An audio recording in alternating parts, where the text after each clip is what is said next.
sejam bem-vindos ao podcast Boca a Boca. Meu nome é Gabriela, esse aqui é o Carlos. Somos acadêmicos do 7º semestre de odontologia e hoje estamos aqui com convidados importantes para falar de um tema muito interessante e pertinente. Olá, nós viemos hoje falar aqui sobre ansiedade, doenças gastrointestinais e a erosão dentária. E para isso trouxemos dois ilustríssimos professores, a doutora Silvia e o doutor José Neto. E com isso vamos ter uma roda de conversa, faremos algumas perguntas, alguns questionários, e eles vão trazer as informações que eles têm a respeito do tema. Com isso, eu gostaria de perguntar para eles, que eles possam se apresentar melhor, falar da formação de vocês. Silvia primeiro, Silvia? Silvia primeiro. Boa noite, meu nome é Silvia, né? Sou professora aqui da instituição, sou cirurgiã dentista, tenho especialidade em implantodontia e mestrado em clínicas odontológicas integrais, tá? E agradeço a vocês pelo convite. Olá, meu nome é José Diniz, eu sou professor também aqui da faculdade, junto com a Silvia. Estamos aqui nessa luta já há um tempinho, né? A Silvia mais tempo do que eu, né? Um pouquinho mais. Mas eu também sou cirurgião dentista, sou especialista em periodontia, em prótese, em endo, e espero que a gente possa acrescentar algo aqui nesse... E outra coisa, nós somos clínicos, né, Silvia? Sim. Além de tudo, a parte clínica também. Então a gente também está, não é só na academia, docência, né? Na docência, mas também estamos no consultório no dia a dia e vivenciando tudo isso também no dia a dia. E é um prazer estar aqui com vocês, poder compartilhar um pouquinho daquilo que a gente sabe, né, sobre esse assunto, que é um assunto bem delicado. Mas com certeza vai agregar bastante. Para dar início, gostaria de perguntar ao professor José Diniz, de forma geral, como a ansiedade afeta o corpo e, consequentemente, a saúde bucal? Assim, de uma forma, a gente pensar de uma forma geral sobre a ansiedade, né, ela foge um pouco da nossa atuação como um dentista, sim, mas nós não podemos deixar passar isso no nosso consultório, na nossa vivência do dia a dia, porque a gente atende pacientes que chegam lá com com as suas dores, com as suas dificuldades, né?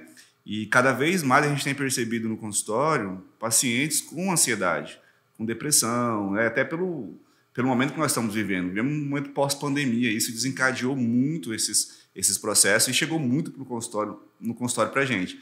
Então, o cirurgião dentista, primeiro, ele tem que estar atento a esses fatores. Ele, durante o processo de anamnese, ele tem que estar verificando e conversando muito com o paciente, tentando extrair o máximo possível de informações, porque às vezes o paciente também ele omite esse processo, né, Silvia? Ele omite a questão, se tá ou não, às vezes tem vergonha de estar passando por uma terapia ou tá tomando algum tipo de medicação. E a gente entende que o nosso corpo, aliás, a boca, ela não está isolada, né? Então, assim... E ela nos dá respostas, né? Exatamente. Porque tem algumas situações que são visuais. E quando você busca isso num paciente, às vezes ele te omite, porque ele não quer contar o histórico dele, ele não quer contar a vida dele. E, às vezes, o paciente toma medicações que influenciam. E quando a gente observa isso na boca, a gente tenta trazer isso, fazer essa busca para o paciente, tá? Porque, assim, o corpo está tudo interligado. E a gente tem um sistema que chama sistema estomatognático, igual a Silvia falou. E ele, por si só, vai nos dar esses sinais desse processo de ansiedade. Então, assim, às vezes o paciente, como a Silvia falou, ele chega a omitir para a gente, quando a gente faz algum questionamento sobre algo específico, e ele, não tem. Aí a gente, às vezes, durante a anamnese, durante a avaliação clínica, a gente verifica. A gente começa a falar, começa a puxar, aí ele vai e solta. Ele se abre depois de uma primeira ou segunda sessão. Então, assim, na realidade, o corpo, ele tem tudo a ver com a parte de saúde bucal, porque ele vai nos dar essas informações para a gente, né? Todo o sistema nos dá essas informações. Acho que é por aí. Doutora Silvia, pensando um pouquinho nessa parte de saúde bucal, como que a gente pode caracterizar a erosão dentária e como que ela pode se diferenciar de outras lesões cervicais não cariosas? Então, uma das respostas que nós temos desse grau de ansiedade, às vezes, do paciente, é a erosão. O que é a erosão dentária? A erosão dentária, ela vai ser aquela perda progressiva que nós temos das estruturas, tanto de esmalte, como às vezes de dentina, né? E ela tem características próprias, como a cor, o dente fica com uma coloração no desgaste ali, ele fica mais escurecido. ele fica com uma textura bem lisa e brilhante, né? A forma do dente, às vezes, ela altera a forma e estrutura. Então, isso já são características que, quando a gente observa, a gente já sabe que aquilo ali é uma erosão. E o que pode ter provocado essa erosão? Às vezes, igual a gente acabou de falar aqui da questão ansiedade. A questão ansiedade, tem muitos pacientes que tomam antidepressivos, né? Então, já vem, às vezes, alterações como refluxos gástricos estomacais, né? Então, são características que a gente já observa. E, além da erosão, nós temos as lesões cervicais não cariosas, que podem vir em forma de quê?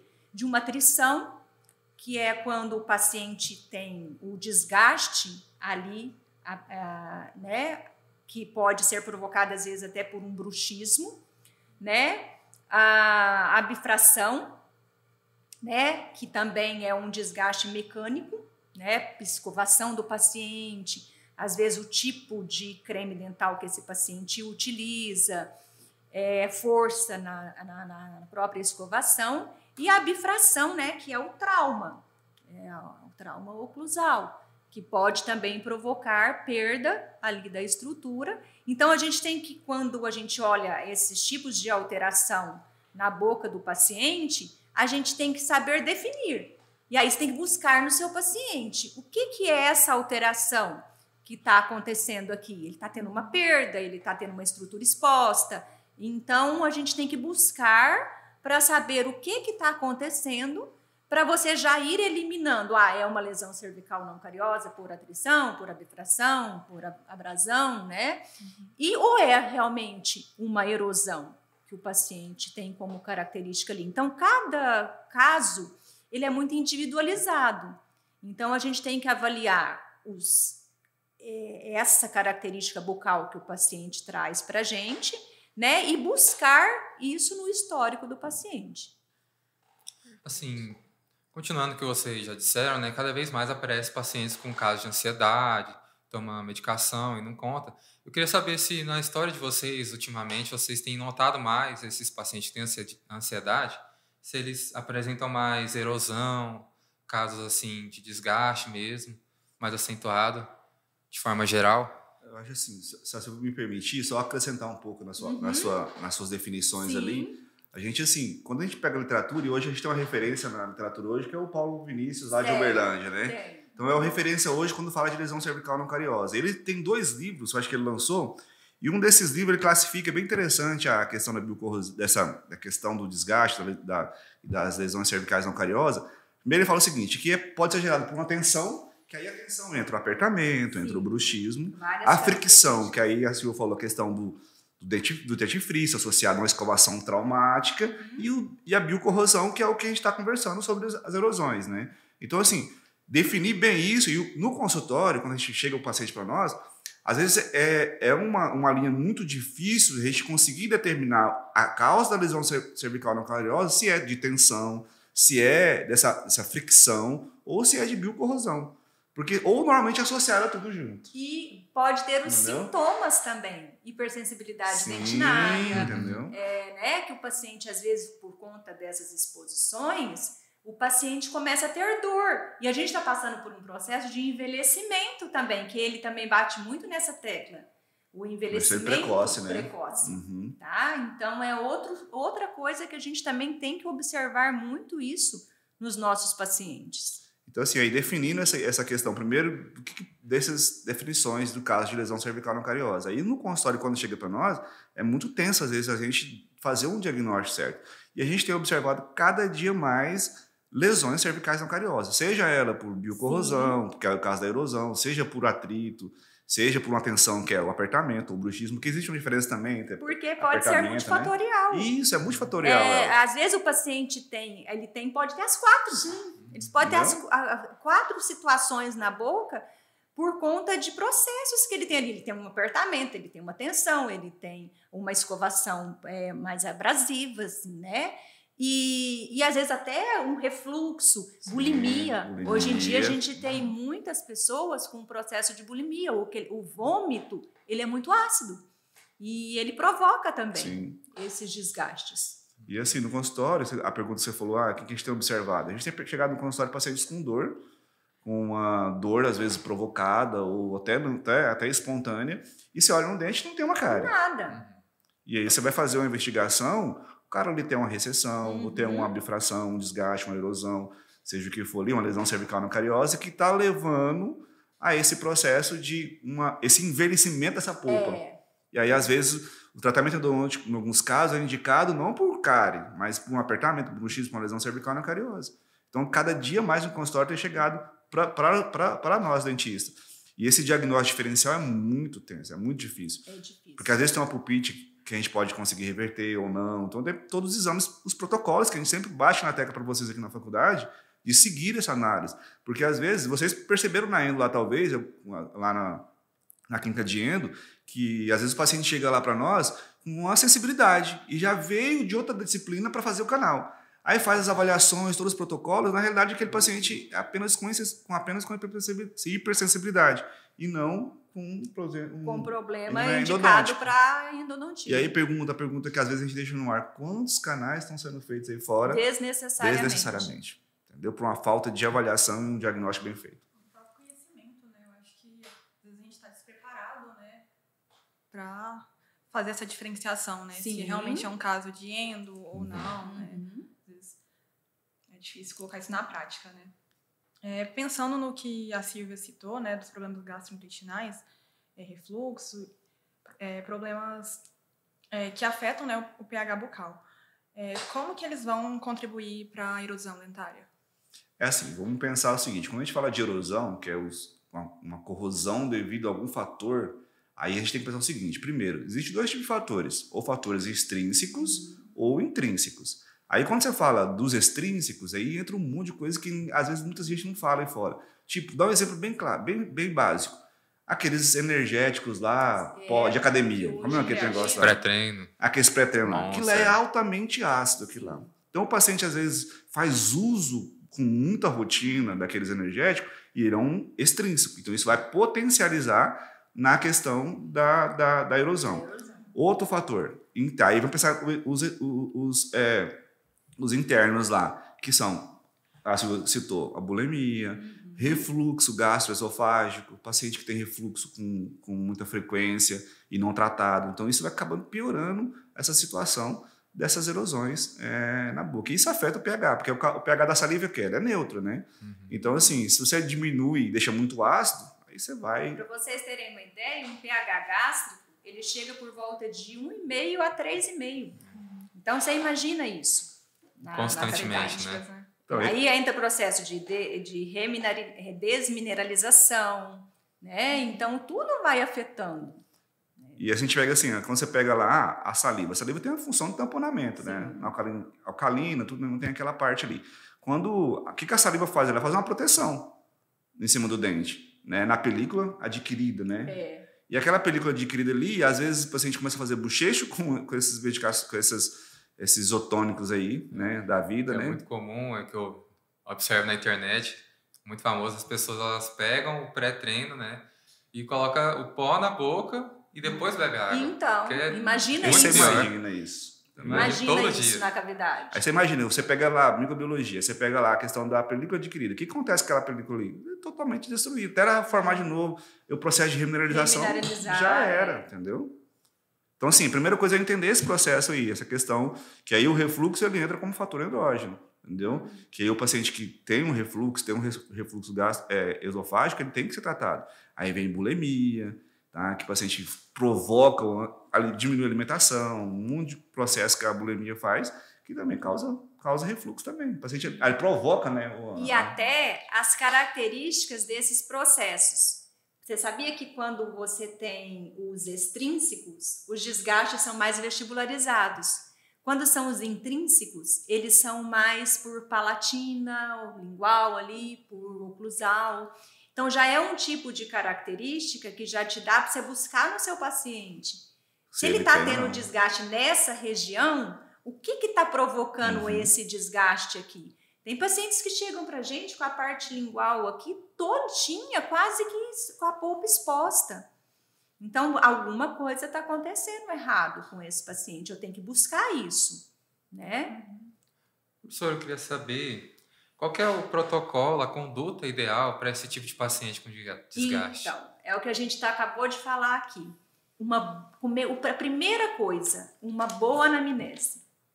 O seu primeiro contato com o seu paciente ali, saber o histórico dele, saber histórico médico, saber se ele passa por algum processo de medicação.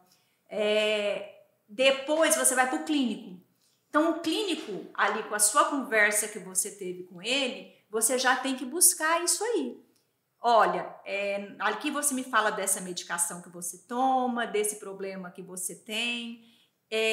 Isso está afetando as características internas da sua cavidade, né? Então, eu falo sempre, eu bato sempre nessa tecla. O primeiro contato seu com o paciente, o conhecer o seu paciente, isso é muito importante. Hábitos alimentares, hábitos de higiene, isso você tem que saber como que o paciente faz isso. Você tem que buscar isso no seu paciente. E o paciente tem que se abrir também, né? Tem, é por isso que eu falo, a anamnese, ela não pode ser aquela anamnese engessada, de perguntas interrogativas. A anamnese com o seu paciente é uma conversa.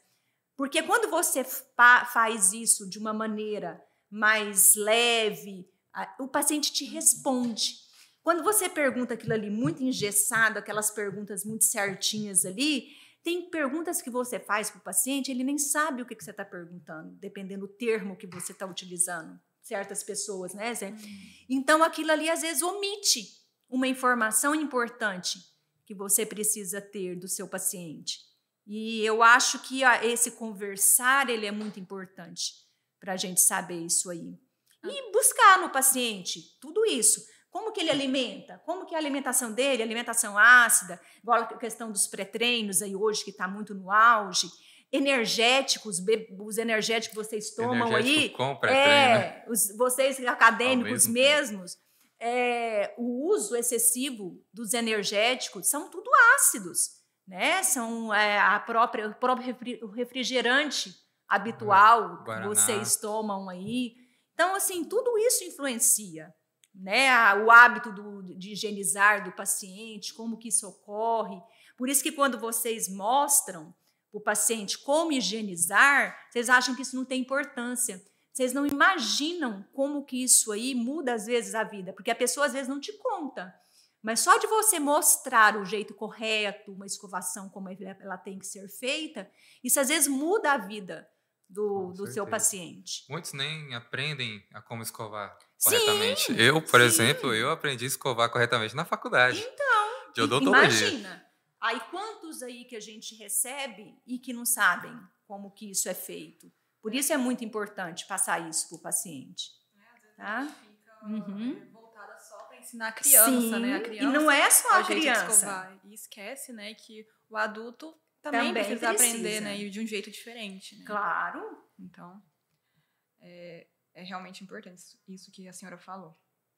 Mas em relação à prevenção, tem algo que a gente pode estar fazendo nesses casos? Então, primeira coisa é essa educação de higiene, né? Essa educação alimentar, que você ensinar o seu paciente quais são os alimentos nesse ponto. Você tem uma característica de erosão, então o que você não pode alimentar, vocês mostrarem isso para o paciente. A questão do uso flúor. O uso flúor para o paciente que já tem esse processo, ele é interessante, porque ele vai ajudar na remineralização, ali, né, nas condições bucais do paciente. Então, eu acho que a gente precisa orientar essa questão. Por exemplo, você suspeita que o paciente, às vezes, tem um refluxo, né, Zé? E, às vezes, o paciente não sabe. Tem pacientes que chegam para você, ele tem refluxo gastroestomacal e ele não sabe. Não somos nós, cirurgiões dentistas, que vamos diagnosticar esse paciente, não. Mas você vai encaminhar ele, orientar ele a procurar um médico, um gastro, né, para ver essa questão do refluxo. Como a gente falou da ansiedade, quando a ansiedade está afetando isso aqui também, a gente, igual o Zé falou, nós passamos um período aí muito crítico. Quantas pessoas não se abalaram emocionalmente? Então, o grau de ansiedade dessas pessoas, ele aumentou muito. Então, hoje, a gente tem que passar eles, orientar, a procurar um psicólogo. Tem pessoas que até um psiquiatra, né, sabe? Isso não é vergonha para ninguém. A gente precisa dar essa orientação, porque não somos nós, cirurgiões dentistas, que vamos diagnosticar o problema. É toda uma equipe, né? É uma equipe. Então, a gente visualizou o clínico ali, o visual, o característico da cavidade. Agora, a gente tem uma suspeita. Então, a gente tem que orientar o paciente a buscar tratamentos que venham dar essa resposta, para que a gente feche isso aí em conjunto, com o médico, com o psicólogo, né? Para a gente chegar num diagnóstico final de cada um. Até porque, às vezes, você começa a tratar algo específico da cavidade bucal e você precisa tratar o paciente como um todo. Aí você nunca vai resolver o problema do paciente. Porque você vai dar para ele a alternativa do tratamento. Vamos lá, vamos trabalhar, orientamos a higiene e vamos restaurar o paciente. Seja, né? Dependendo da gravidade. Tratamento restaurador em resina composta, ou protético. Ou enxerto gengival. Ou enxerto. Mas aí a gente não buscou saber a causa. O paciente continua tendo aquilo ali. Então, a gente vai dar um tratamento para o paciente, mas a gente não vai solucionar o problema. Por quê? Porque ele vai continuar ali com o processo que estava provocando anteriormente.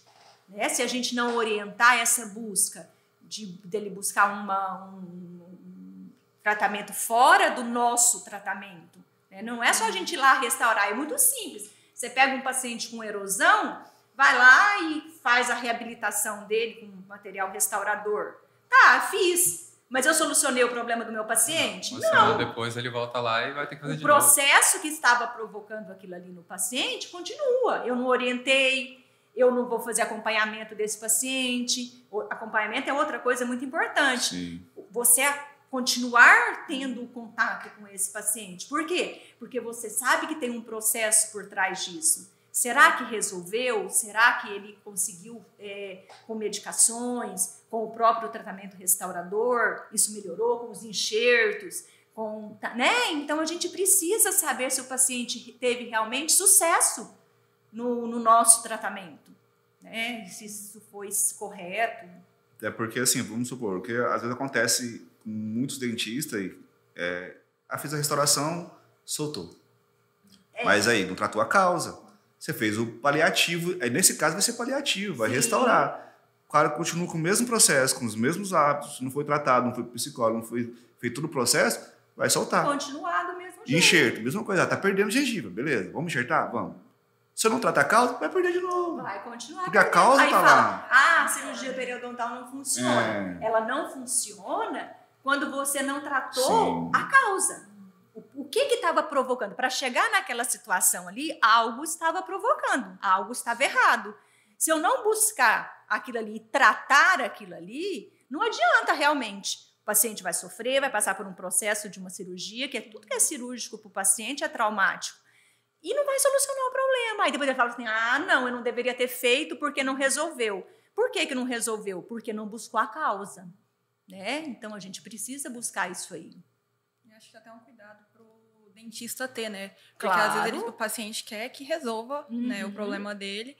Então, ele vai sair de lá esperando que resolva, né? Às vezes o dentista, ele não explicar, né, essa questão de ser multifatorial, né, dele ter que procurar um psicólogo, outros profissionais, ele pode se sentir lesado. É igual a gente falou da questão do refluxo. Tem paciente que não sabe.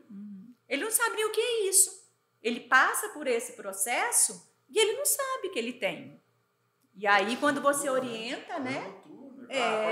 Um gosto meio azedo na boca, mas não sabe a causa.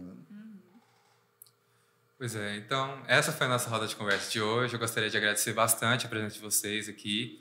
É um assunto que a gente percebe que é muito importante, mas nem todos trazem à tona. E é um assunto que ele tem que ser tratado, que muitas vezes a gente nem percebe, né? E cada dia mais vem crescendo os casos de desgaste, ansiedade.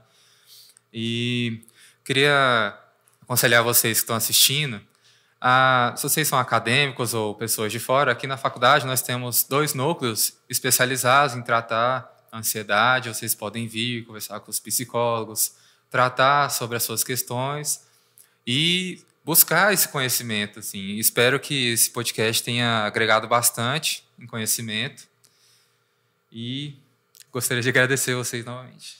Nós Obrigado. agradecemos pelo convite.